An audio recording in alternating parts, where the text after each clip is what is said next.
My boots crunched against the volcanic rock as I walked toward the rim of Crater Lake. The radio clipped to my belt, crackling with routine chatter from other stations across the park. 3 days had passed since the call came in about Dad's heart attack, and I still couldn't make sense of how quickly everything had changed. One minute he was checking trail conditions near the visitor center. The next he was gone.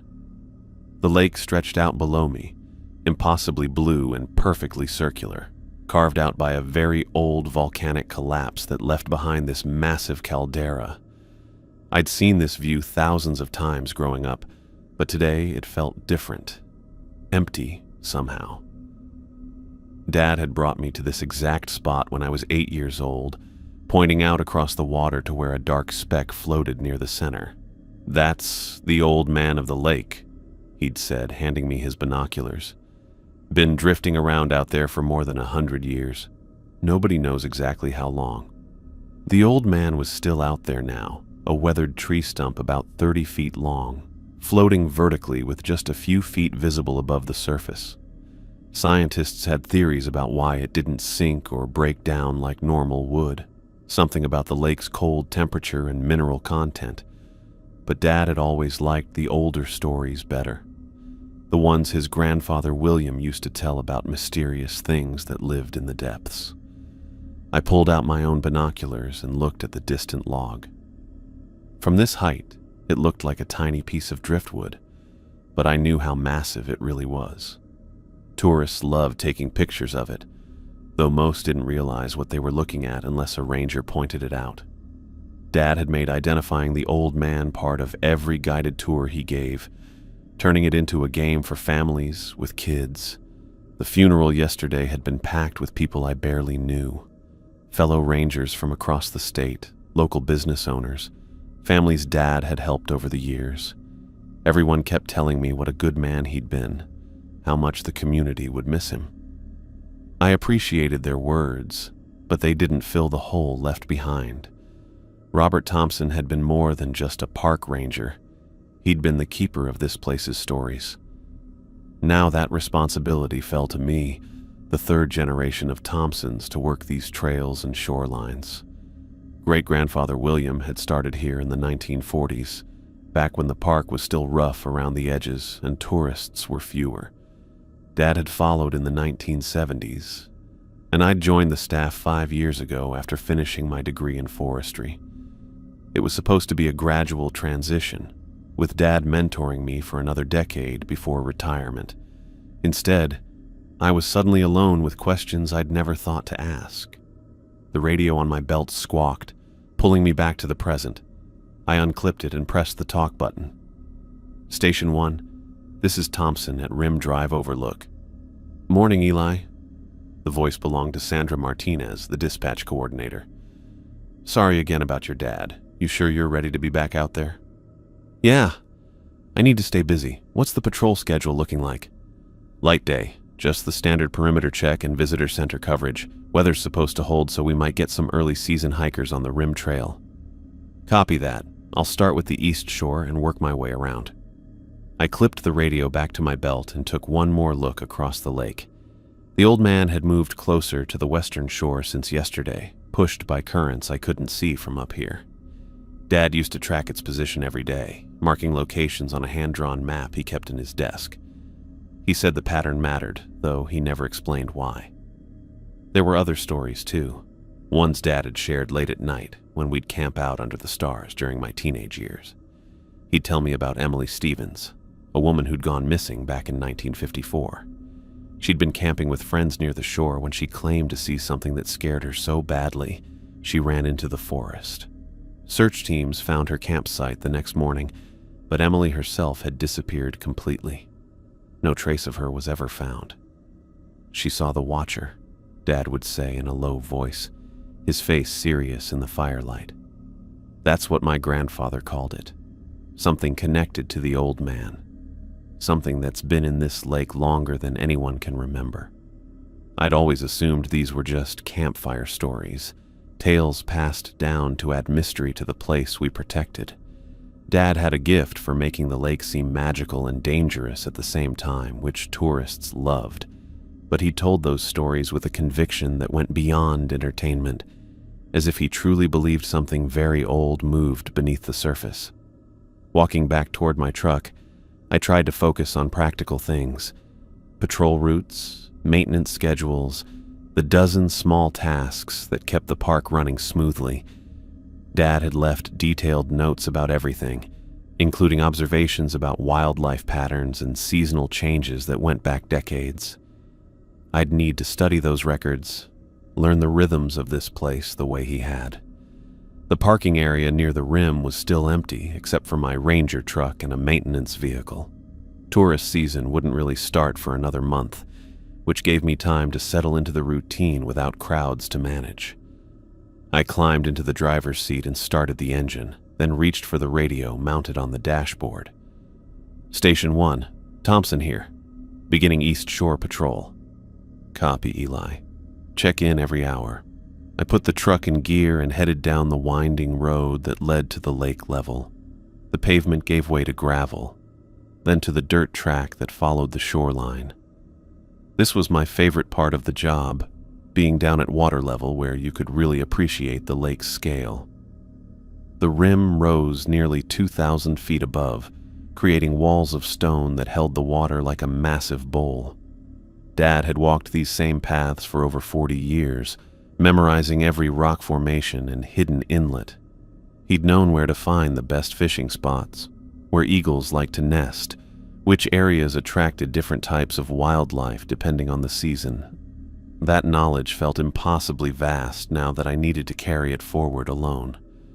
Parking near a small beach area, I got out and walked to the water's edge.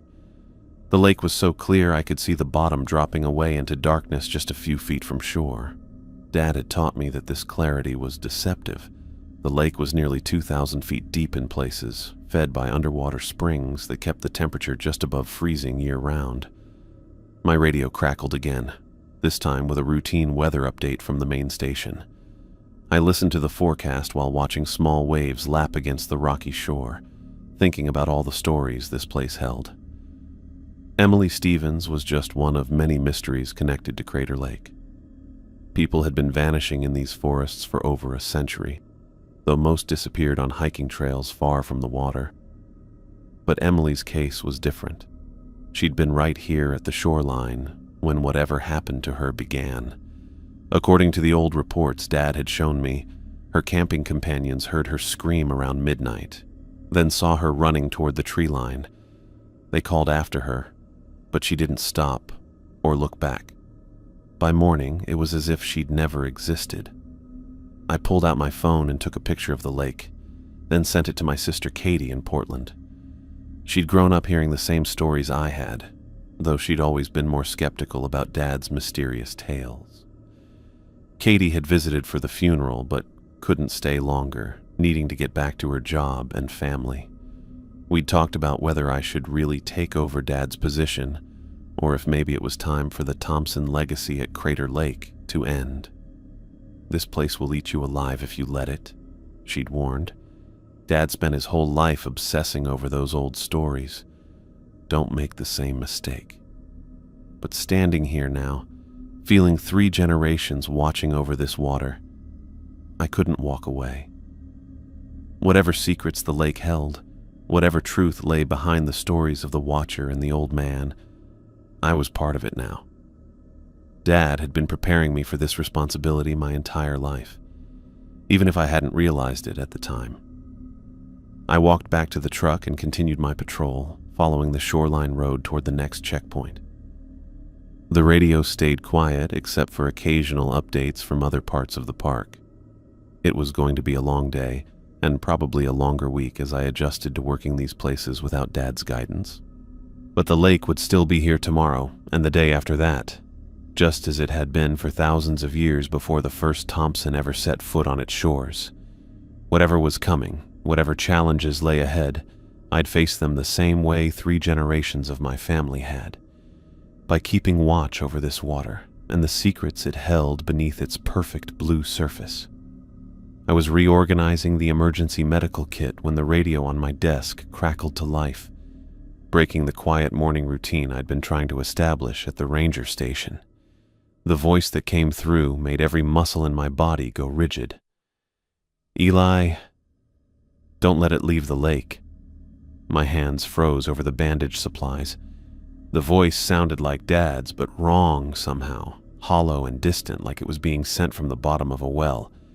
I dropped the medical tape and lunged for the radio, fingers fumbling with the volume control. "Hello? Who is this? Please identify yourself." I pressed the talk button so hard my thumb went white. "This is Eli Thompson at Crater Lake Station 1. Who just transmitted on this frequency?" Static answered me. Pure, empty white noise that seemed to go on forever. I switched to different channels, cycling through the Park Service frequencies and even the emergency bands. Nothing. My supervisor, Sandra, would be on duty at the main office, but when I tried to raise her, she responded normally about routine scheduling matters. No mention of any unusual transmissions. The medical kit lay scattered across the desk where I'd left it, gauze rolls and antiseptic tubes mixed with the paperwork I'd been reviewing. Dad's voice repeated in my memory, that strange, warped quality that didn't match anything I remembered about how he spoke.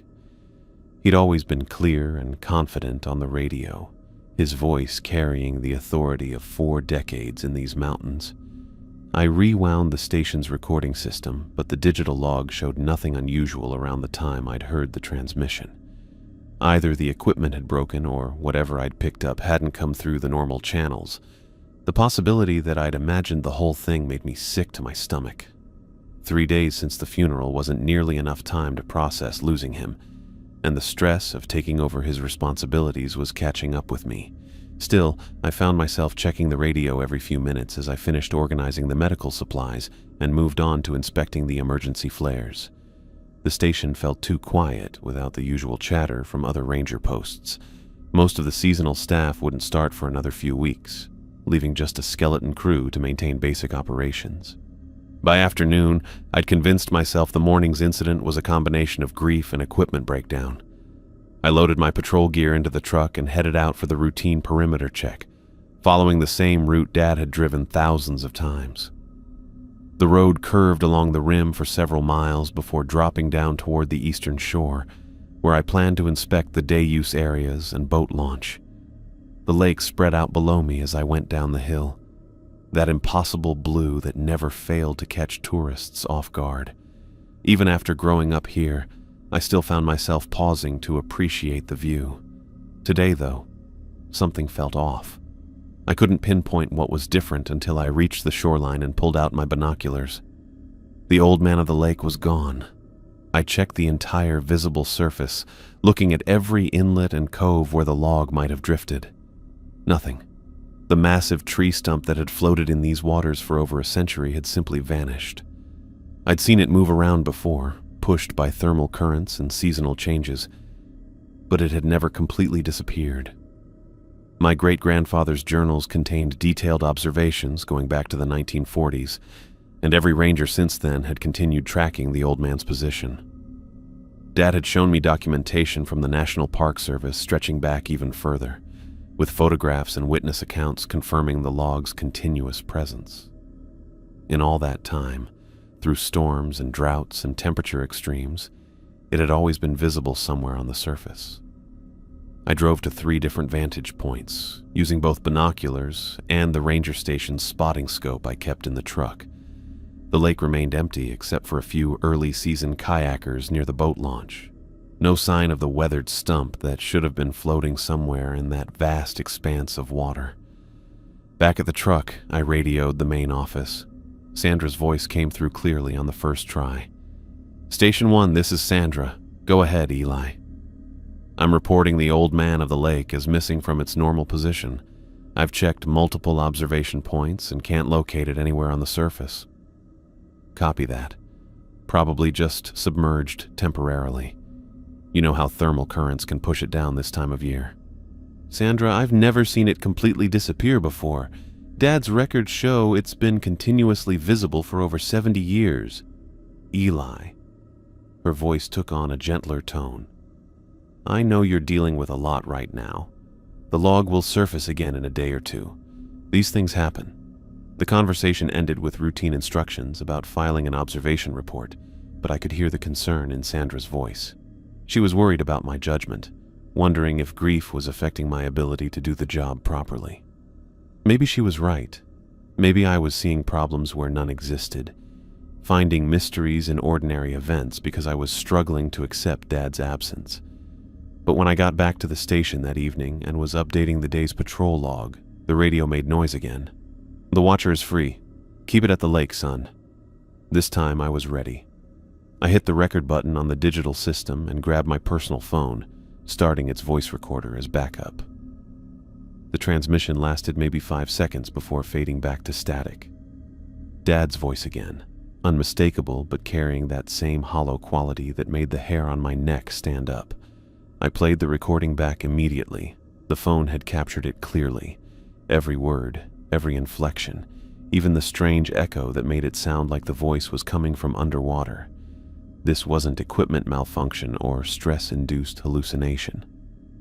Something had transmitted on our frequency, using Dad's voice to deliver a message I didn't understand. The watcher is free. Dad had mentioned that name in his campfire stories, always in connection with the old man of the lake and the mysteries surrounding Emily Stevens' disappearance. But those had been stories. Folklore passed down through 3 generations of rangers who'd found entertainment value in the lake's unexplained elements. I played the recording 3 more times, studying every detail. The voice was definitely Robert Thompson's, but the pace was wrong. Dad had never spoken with that slow, careful rhythm, especially not when using someone's name. He'd always been direct and efficient in his communication, whether talking to tourists or other rangers. The station felt different after that second transmission. Every small sound made me look up from my paperwork. I found myself checking the radio constantly, both hoping for and dreading another message. By 10 o'clock, I'd made the decision to stay overnight at the station instead of driving home to my apartment in town.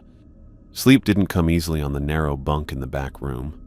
Every time I started to drift off, I'd hear Dad's distorted voice repeating those words. "The watcher is free. Keep it at the lake, son." The old man's disappearance felt connected somehow, though I couldn't explain why. Dad's stories had always linked the floating log to the mysterious presences that supposedly haunted the shoreline.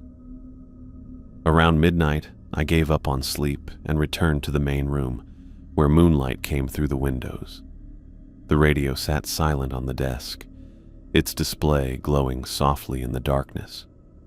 I pulled out Dad's old journals and began reading his accounts of unusual incidents around the lake, searching for any mention of the old man submerging or vanishing completely.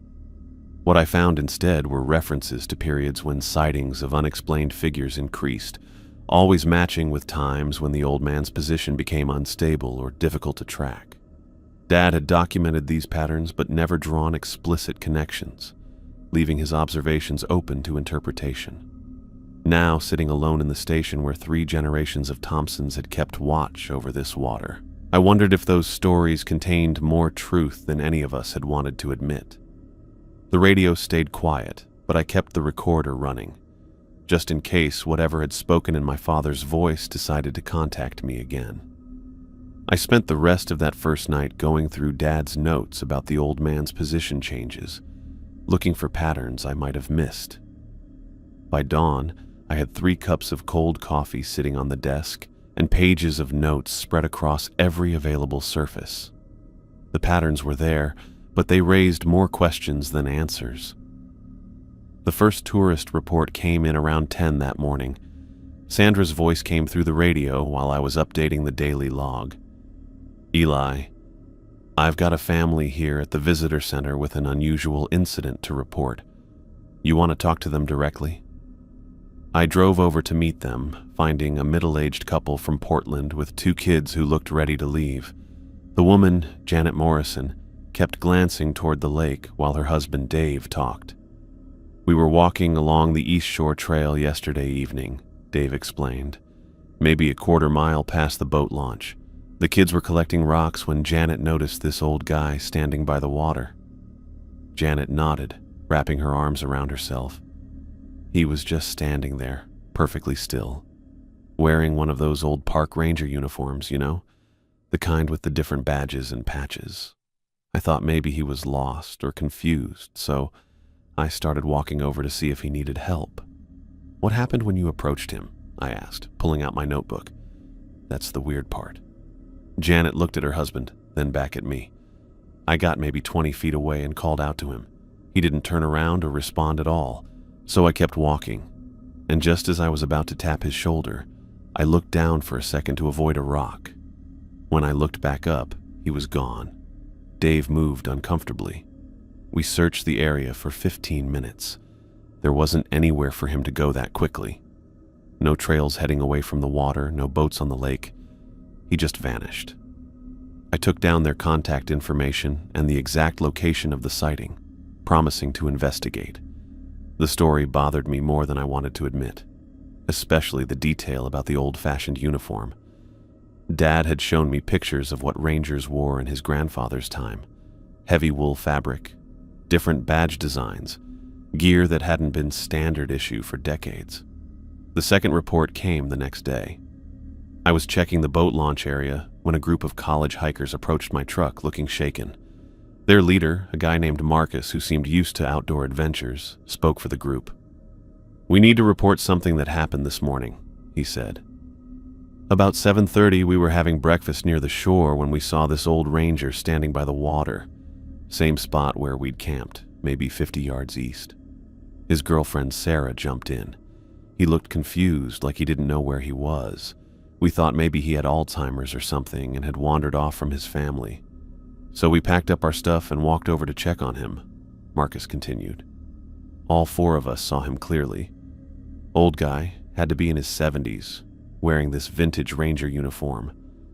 But the second we got close enough to speak to him, he disappeared. Not walked away, not ducked behind anything.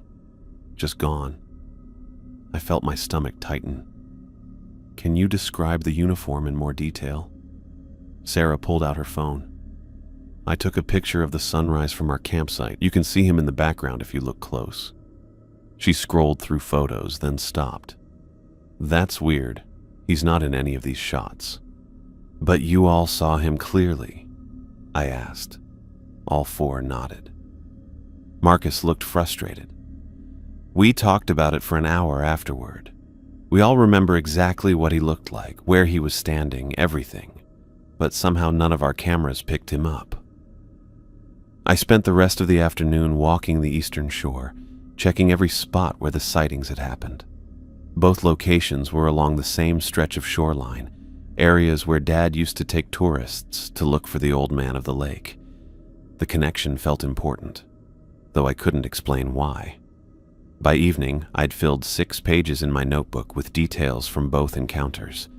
The descriptions matched too closely to be coincidence.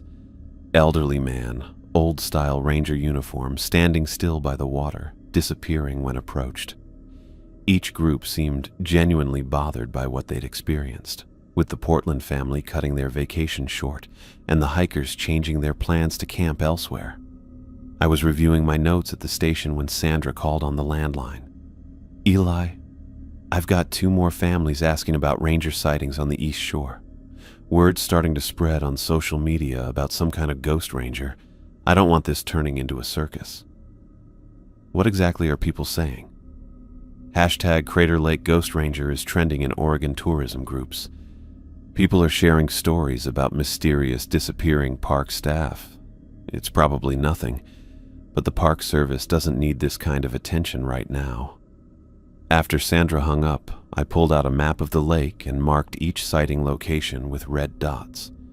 All fell within a half-mile stretch of the eastern shore, the same area where Emily Stevens had camped in 1954 before her disappearance. Dad's journals mentioned this stretch specifically, noting it as a place where unusual incidents occurred more frequently than other parts of the lake. I was plotting the 4th sighting location when the radio came to life at 8:15. "It's getting stronger, Eli. Don't let it reach the forest." Dad's voice came through clearer this time, more urgent than the previous transmissions. I grabbed the recorder and caught the last half of the message, along with background sounds I hadn't noticed before. Behind his words, I could hear water hitting something wooden, a steady, hollow sound like waves hitting the side of a boat or large piece of driftwood. The transmission lasted nearly 10 seconds, long enough for me to study every detail. Dad's voice carried the same hollow quality, but the urgency was clear. Whatever he was trying to warn me about was getting worse. I played the recording back 3 times, focusing on the background sounds. The wooden impact was regular, consistent, like something floating in gentle swells. It reminded me of the sounds the old man of the lake used to make when it drifted near the shore during windier weather, that hollow knock of old wood meeting water. Looking at my map with its cluster of red dots, a pattern became clear. The sightings were moving inland, each one happening slightly farther from the water's edge than the last. If this continued, whatever tourists were seeing would eventually reach the tree line, where miles of forest stretched toward populated areas. I marked the progression on the map, drawing arrows to show the movement. At this rate, the next sighting would happen somewhere near the main hiking trail that connected the shore to the campground facilities. Hundreds of families used that trail every week during peak season. The radio stayed quiet for the rest of the evening, but I kept the recorder running, ready to capture any additional messages. Dad's warning stayed in my mind as I reviewed the day's reports. Something was definitely happening along the eastern shore. Something connected to the old man's disappearance and the strange voice speaking through our radio equipment. I spent another sleepless night in the station, monitoring both the radio and the emergency channels, waiting for more sightings to be reported. By morning, I'd made a decision. Whatever was appearing to tourists near the lake, I needed to see it for myself. I loaded my gear into the truck with more purpose than I'd felt in days. After 3 nights of radio transmissions and a growing pile of witness statements, sitting behind a desk felt useless. Whatever was appearing to tourists along the eastern shore, I needed to see it myself. The afternoon air carried the crisp bite of early spring as I drove down to the shoreline. I parked at the boat launch and grabbed my binoculars, radio, and the digital recorder I'd been carrying everywhere since the transmissions started. The eastern shore stretched out in both directions. Rocky coastline dotted with tough pine trees that managed to grow in the volcanic soil. This area had always been popular with hikers because of the clear views across the lake, but now it felt empty.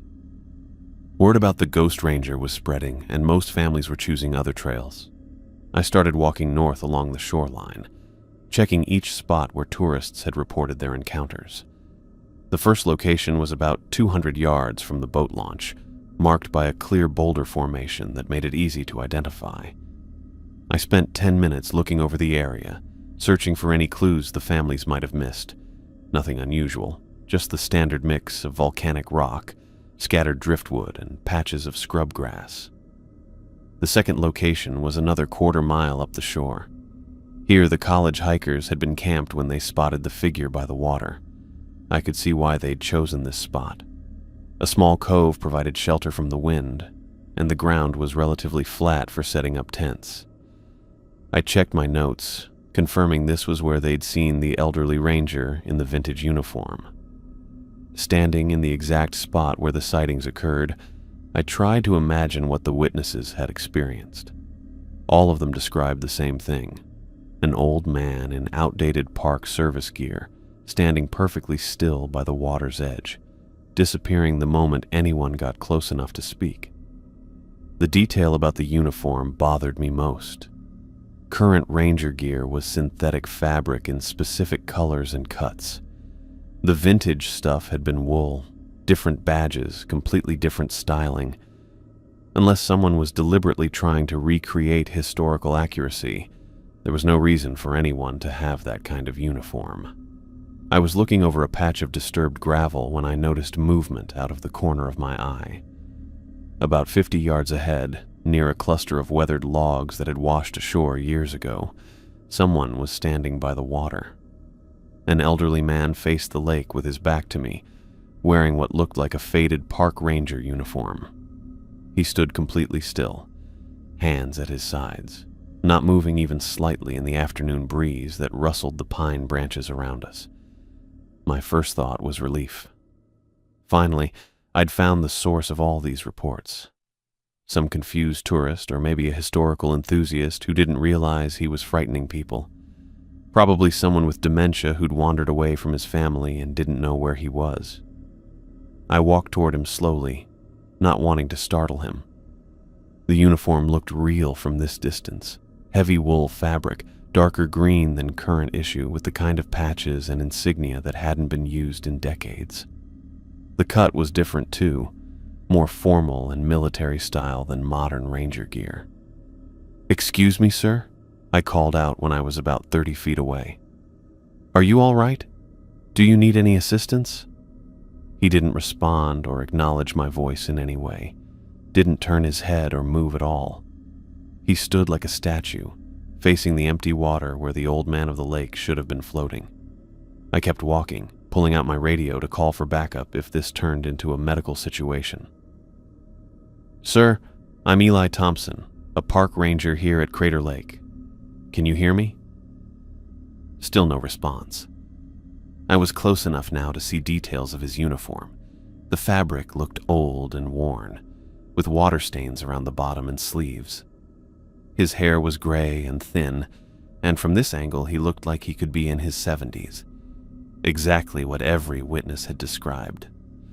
"Sir, I'm going to need you to respond, so I know you're okay," I said, stopping about 20 feet away. "Are you lost? Do you need help getting back to your vehicle?" The figure stayed still. No response.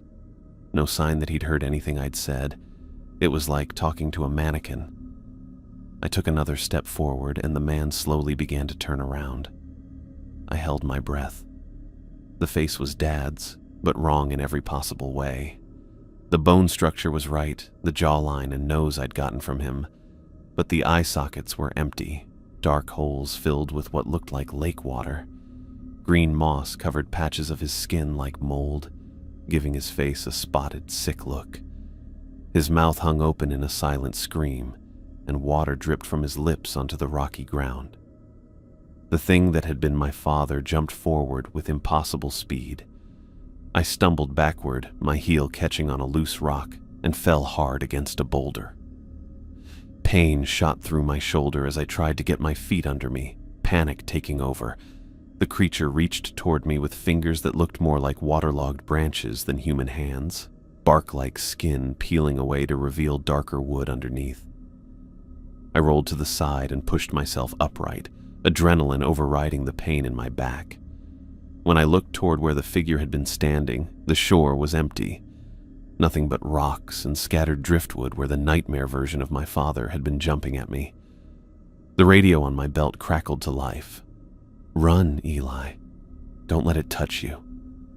Dad's voice came through clearly, urgent and commanding, not the hollow, distorted tone from the previous transmissions, but the voice I remembered from childhood. The voice that had called me in from playing too close to the water, that had warned me about loose rocks on hiking trails. I didn't need to be told twice. I ran toward the boat launch, my boots slipping on loose gravel as I ran. My hands shook so badly I could barely get the truck keys out of my pocket. The engine turned over on the second try, and I threw the truck into gear, kicking up a spray of dirt and stones as I sped away from the shoreline. I didn't slow down until I reached the paved road, putting distance between myself and whatever I'd encountered by the water.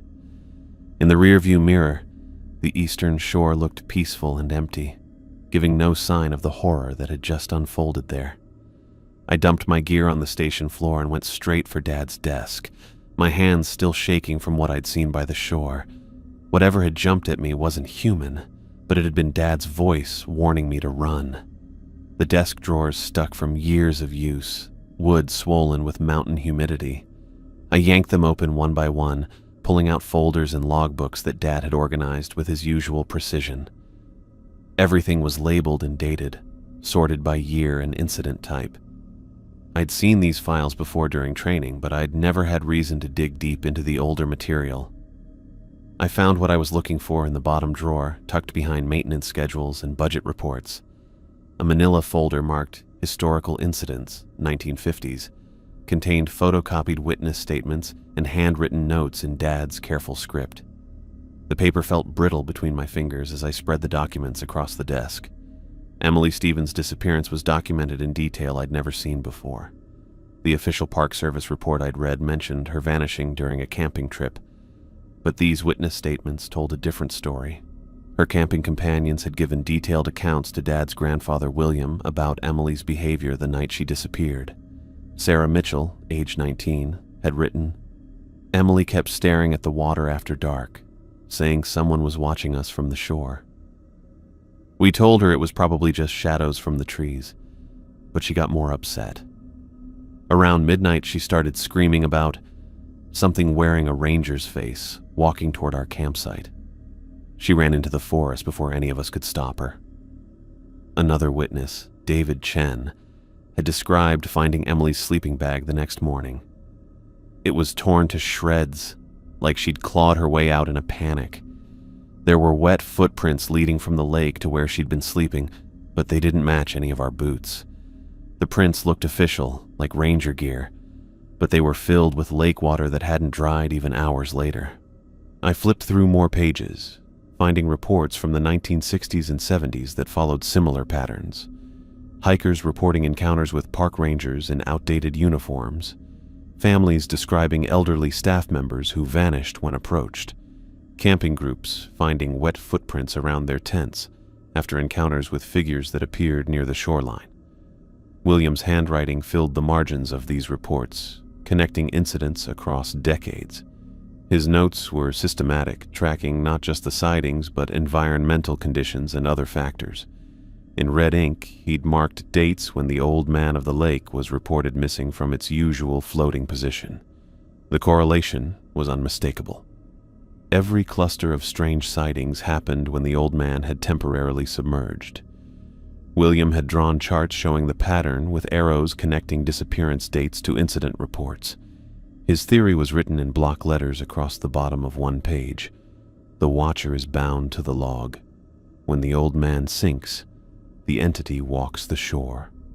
I pulled out a more recent folder labeled Continuation Research, R. Thompson, 1980 to 2020. Dad had expanded on his grandfather's work, adding 40 years of additional documentation. He'd interviewed elderly locals about family stories, tracked unexplained disappearances near the lake, and maintained detailed logs of the old man's position changes.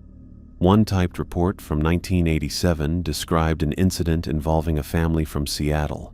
The father had approached what he thought was a lost park ranger standing by the water, only to discover the figure had no eyes, just dark sockets that seemed to reflect the lake's depths. The man had run back to his car and driven straight to the nearest sheriff's station, refusing to return for their camping gear. Dad's notes in the margin read, "Third confirmed sighting this summer. Old man submerged for 6 days during thermal inversion. Pattern holds." Another report from 1993 detailed a search and rescue operation for a missing hiker named Tom Bradley. Witnesses reported seeing him talking to an elderly ranger near the eastern shore just before he vanished. Search teams found his backpack floating in shallow water, but his body was never recovered. Dad had written, "Bradley family insisted the ranger he spoke with matched description of my grandfather William, who died in 1964. Clothing and equipment consistent with 1940s-era gear." The pieces were falling into place with horrible clarity. The thing I'd encountered wasn't just wearing Dad's appearance. It was part of something that had been copying dead park rangers for decades. William's theory explained the mechanism. When the old man of the lake sank below the surface, whatever entity was connected to it gained the freedom to walk on land. I found Dad's most recent entries from just weeks before his heart attack. His handwriting was less steady than in earlier years, but his observations remained precise. Old man showing unusual movement patterns, drifting closer to eastern shore than typical for this season.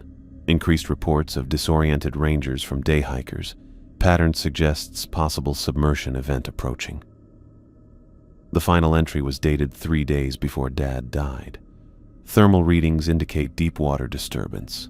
Old man position unstable. If submersion occurs during transition period, entity may manifest without normal constraints. E must understand the responsibility. I stared at that last line, understanding flooding through me like ice water. Dad had known something was coming.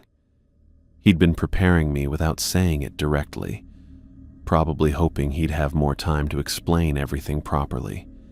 Instead, his heart attack had left me to figure out the truth on my own.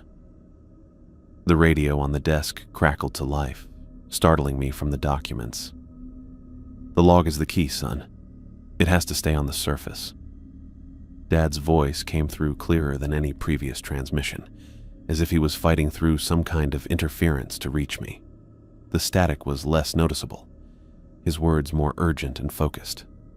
I grabbed the digital recorder and caught the full message this time. The log is the key, son. It has to stay on the surface. I played it back immediately, studying every detail. The hollow quality was still there, but underneath it I could hear something else. Strain, like someone shouting across a great distance. Dad was somehow trapped between worlds, caught in whatever realm the Watcher lived in, trying to help me understand the danger before it was too late. Looking at the scattered documents covering the desk, I finally understood the full scope of what the Thompson family had been guarding for 3 generations. We weren't just park rangers maintaining trails and helping tourists. We were the keepers of something very old and evil, bound to this place by forces I was only beginning to understand. The old man of the lake wasn't just a floating curiosity for visitors to photograph. It was a prison, keeping something terrible locked beneath the surface. And with it missing from the water for the first time in over a century, that prison had been broken open. I spread out Grandfather William's detailed maps across the station desk, tracing the hand-drawn circles that marked the old man's typical floating patterns. His notes were precise, documenting decades of position changes and depth measurements. According to his calculations, when the log went underwater, it usually settled about 30 feet below the surface, held in place by the same thermal currents that kept it from sinking completely. The clock on the wall read 6:30. I'd spent 3 hours reading through every document Dad and William had left behind, and the message was clear. I had tonight to act. William's research showed that the Watcher grew stronger with each night it spent free from the lake. After 3 days on shore, it would gain enough power to leave the immediate area entirely. That meant it could reach the Forest Service roads, the campgrounds beyond park boundaries, even the towns 20 miles away. The thought of that thing wearing Dad's face walking through Klamath Falls made my stomach turn. How many people would approach what they thought was a lost, elderly man? How many would disappear before anyone understood what was happening? I loaded my gear step by step, checking each item against William's recommended equipment list. Diving mask, snorkel, and wetsuit from the emergency rescue supplies. 200 feet of climbing rope rated for rescue operations. Emergency flares in waterproof containers, a depth finder borrowed from the Marine Patrol unit. Everything went into the boat trailer attached to my truck. The drive to the boat launch took 15 minutes on winding mountain roads. I'd made this trip hundreds of times during training exercises and routine patrols, but tonight felt different. The forest pressed close to the road, and every shadow between the trees looked like it might be moving. I kept checking the rearview mirror, half expecting to see the Watcher following my truck through the darkness. The boat launch was deserted, just empty parking spaces and the concrete ramp disappearing into black water. I backed the trailer down carefully, feeling the boat slide off the runners and settle into the lake with a soft splash. The water was perfectly still, reflecting stars and the thin crescent moon like a mirror. No wind disturbed the surface, which should have been peaceful. Instead, the unnatural calm felt threatening. I tied the truck and trailer to the dock, then loaded my gear into the boat's storage compartments. The depth finder mounted easily to the gunnel, its screen glowing green in the darkness. Emergency flares went into the waterproof case clipped to my belt. The wetsuit was going to be miserable to put on, but hypothermia would kill me faster than whatever was moving beneath the surface. Pushing off from the dock, I started the small outboard motor and headed toward the center of the lake. The engine sound bounced off the rim walls, unnaturally loud in the stillness. I kept the throttle low, moving slowly through water that felt thick as oil under the boat's hull. According to William's maps, the old man typically floated in a rough, oval pattern between the center and the eastern shore. The thermal currents that kept it from sinking carried it in predictable circuits, which was how generations of rangers had been able to track its position so accurately. If it was underwater directly below its last known surface location, I should find it somewhere in that central area. The depth finder began picking up readings as I moved into deeper water. 20 feet, 30, 50, then over 100 as I reached the lake's center. Crater Lake was nearly 2,000 feet deep in places, carved by the volcanic collapse that created the caldera. If the old man had sunk to the bottom, it would be completely beyond recovery. I cut the engine and let the boat drift, watching the depth finder's screen for any unusual shapes in the water below. The green display showed the lake bottom as a faint line at the bottom of the screen, with empty water between the boat and the depths. Then the screen showed something else. A large object suspended in the water column, roughly 30 feet down and perhaps 30 feet long. The shape was irregular, organic, exactly what I'd expect from a massive tree trunk floating vertically beneath the surface. The radio crackled as I positioned the boat directly over the submerged log. "Now, Eli. Bring it up now." Dad's voice carried new urgency, as if time was running shorter than I'd realized. I checked my gear one final time, making sure the rope was securely fastened to the boat and the flotation devices were ready to deploy.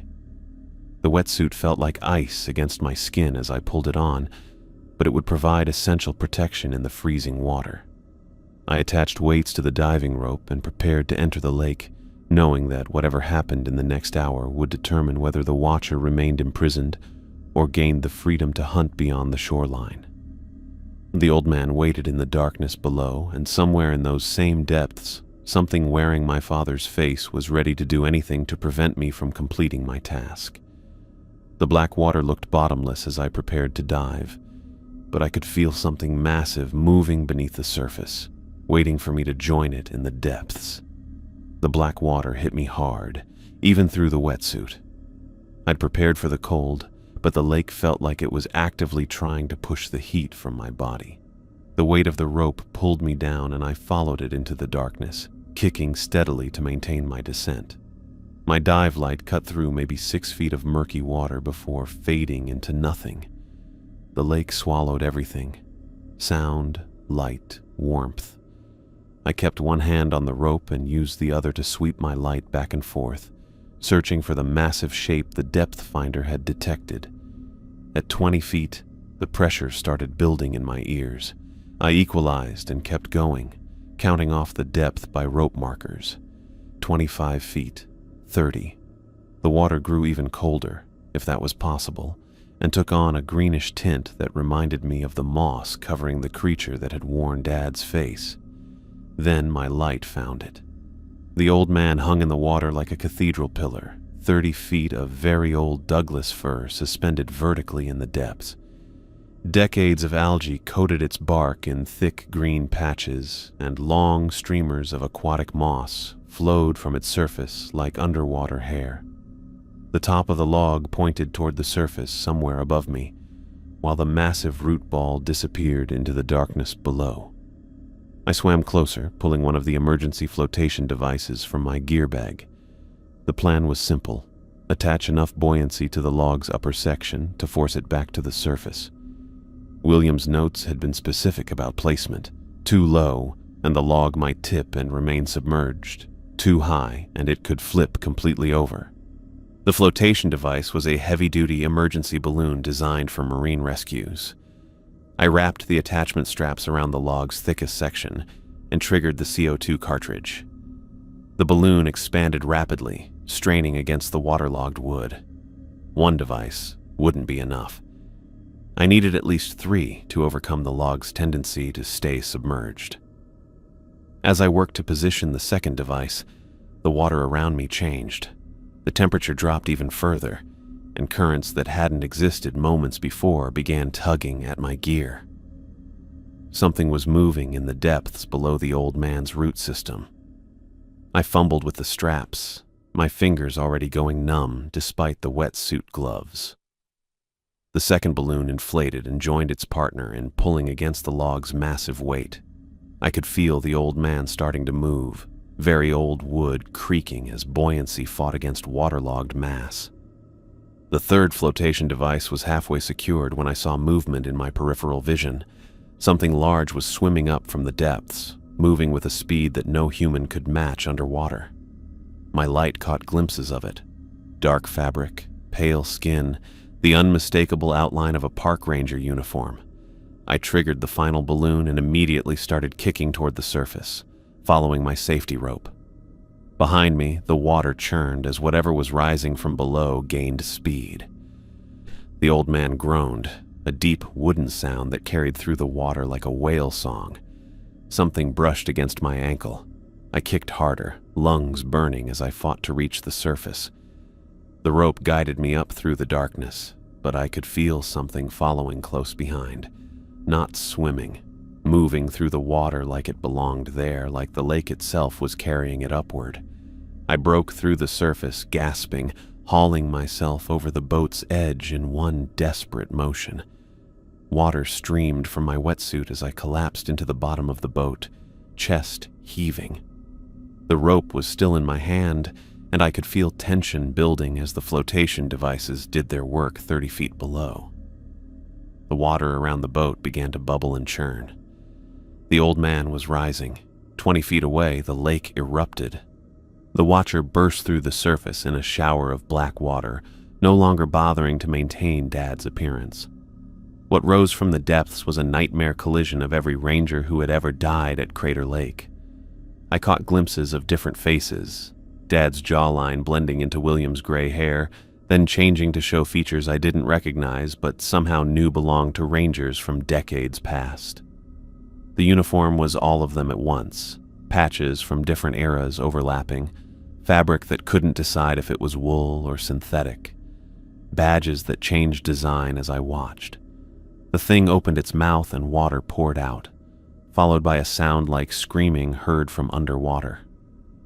Its eye sockets held not just lake water now, but something deeper, the accumulated darkness of 70 years spent in the depths.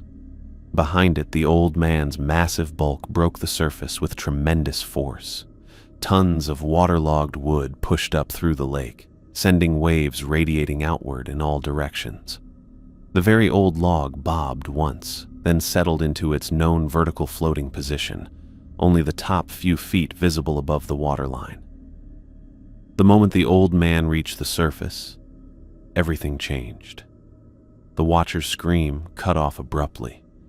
Its body, which had been changing between different ranger identities, suddenly snapped back toward Dad's appearance, but wrong, deteriorating. The moss on its skin began flaking away, dissolving into the water around it.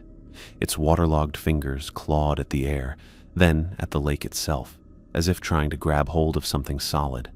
It was being pulled down.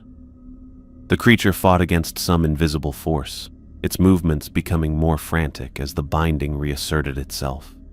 The lake around it began to spiral inward, creating a small whirlpool that tugged the watcher toward its center. It reached toward my boat with desperate hands, but the distance was too great. Even if it could have reached me, I could see the defeat in its hollow eyes. The old man's return to the surface had restored the prison. Whatever very old forces kept the watcher bound to the depths were reclaiming their hold. With one final silent scream, the creature sank beneath the surface. The whirlpool dissolved, the churning water settled, and the lake returned to its mirror-calm state. Only gentle ripples marked where the nightmare had vanished back into the darkness below. I sat in the boat for a long time, watching the old man drift peacefully on the current. The very old log looked exactly as it always had, just weathered wood floating in an impossibly blue lake. Tourists would photograph it again tomorrow, never knowing what it really was, what it protected them from. The radio in the boat crackled once, but no voice came through. Just static, then silence. Dad was gone, truly gone this time. The watcher no longer held any part of him in its composite body. He was free to rest while the creature remained bound to its underwater prison. I started the engine and headed back to shore, leaving the old man to resume its century-long patrol of the lake's surface. The watcher was contained, the binding restored, and Crater Lake was safe once again. The Thompson family had fulfilled its duty for another generation. Behind me, the old man drifted in the starlight, silent and vigilant, holding its secrets beneath the gentle waves. I stared at the cursor blinking on my computer screen, trying to find the right words for the final paragraph of my incident report. 3 weeks had passed since that night on the lake, and I was still struggling to translate what had really happened into language that wouldn't get me transferred to a desk job or recommended for psychological evaluation. The official report was straightforward enough. I documented the temporary submersion of the Old Man of the Lake between March 15th and March 18th, noting its return to normal floating patterns on the morning of the 19th. I included precise GPS coordinates and depth measurements, along with water temperature readings and thermal current data I'd pulled from the park's monitoring systems. Everything looked scientific and routine. The tourist sightings were trickier to explain. I settled on attributing them to a combination of unusual lighting conditions during the submersion period and my own compromised judgment due to recent bereavement. The report noted that stress from my father's sudden death had likely caused me to misinterpret normal tourist encounters, leading to confusion about ranger identification protocols. It was humiliating to write, but it provided a rational explanation that would satisfy my supervisors. I saved the document and attached it to an email to Sandra Martinez. The subject line read, Incident Report, March 15 through 18, Old Man Submersion Event, Final Documentation. One click of the send button, and the official version of events would be filed away in Park Service databases, joining thousands of other routine reports about equipment failures, weather events, and minor visitor incidents. The real documentation sat in the manila folders spread across my desk. I'd spent the past 2 weeks transcribing everything from my memory into William's leather-bound journal, using the same careful handwriting style that had recorded observations for 3 generations of Thompsons. The pages now contained detailed accounts of the radio transmissions, complete descriptions of each tourist encounter, and step-by-step documentation of the night I'd brought the old man back to the surface.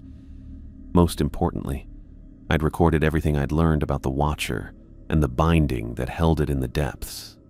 Future generations would need to understand not just what they were protecting against, but how the prison worked and what signs to watch for if it ever failed again. I included William's theories about thermal currents and the old man's position patterns, along with Dad's 40 years of observational data and my own calculations about the entity's growing strength during surface periods. The lake had returned to normal with remarkable speed. Within days of the old man's return to the surface, tourists resumed their regular patterns of hiking, photography, and boat tours. Families again gathered at the eastern shore to point out the famous floating log to their children, completely unaware of what had stalked those same waters just weeks earlier. The hashtag about a ghost ranger had faded from social media, replaced by spring vacation photos and complaints about parking fees. I'd resumed my normal patrol schedule, but everything felt different now. Walking the same trails where the Watcher had appeared, I found myself constantly looking around the tree line and checking the old man's position multiple times each day. Not out of fear, the binding was holding strong, but from a new understanding of my actual responsibilities. I wasn't just maintaining trails and helping tourists. I was standing guard over something that had been contained here since before my grandfather was born. Still, during quiet moments by the shore, I sometimes felt his presence.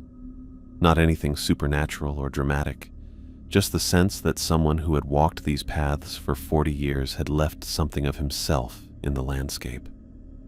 When I checked the old man's position through binoculars, I could almost hear his voice explaining the thermal currents and seasonal patterns. When I guided tour groups to the best photography spots, I found myself using phrases he'd perfected over decades of public interaction. The watcher remained locked in its underwater prison, bound to the old man as it had been for generations.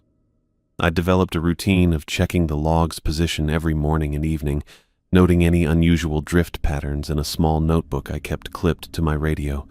The old Douglas fir floated exactly as park visitors expected, a harmless curiosity that had somehow survived over a century in the cold, mineral-rich water.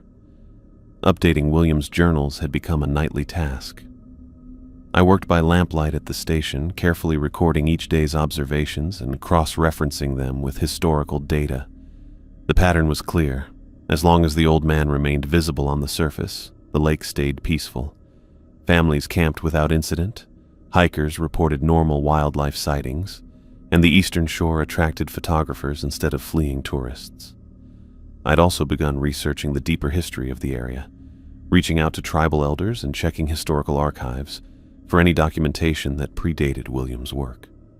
The Klamath tribes had stories about the lake that went back much further than Park Service records, and some of their oral traditions mentioned something that lived in the deepest parts of the water. They called it different names, but the descriptions matched what I'd encountered, something that could take the appearance of the dead and walk on land when certain conditions aligned. The knowledge felt heavy, but not overwhelming.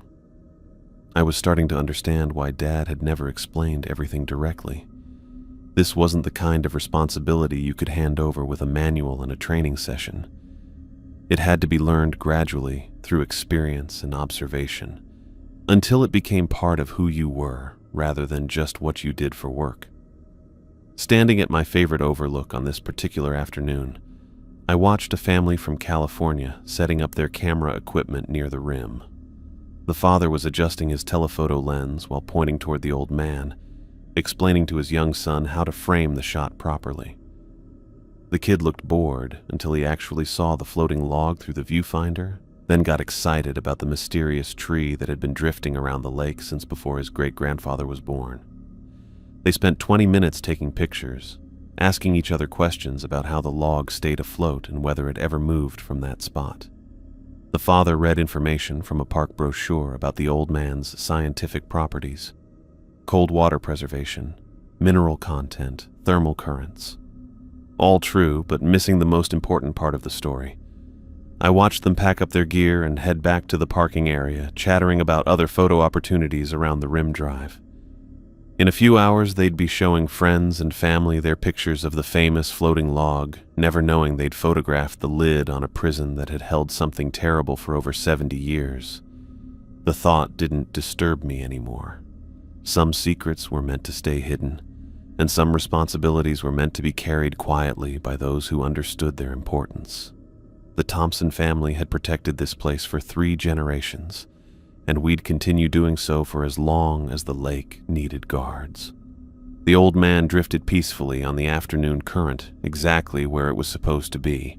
Tourists would photograph it tomorrow, and the day after that, and for decades to come. They'd see a curious natural phenomenon that made for interesting vacation stories. I'd see the keystone that kept something old and hungry locked away in the depths where it belonged. The lake held its mysteries close, and I was beginning to understand that was exactly how it should be.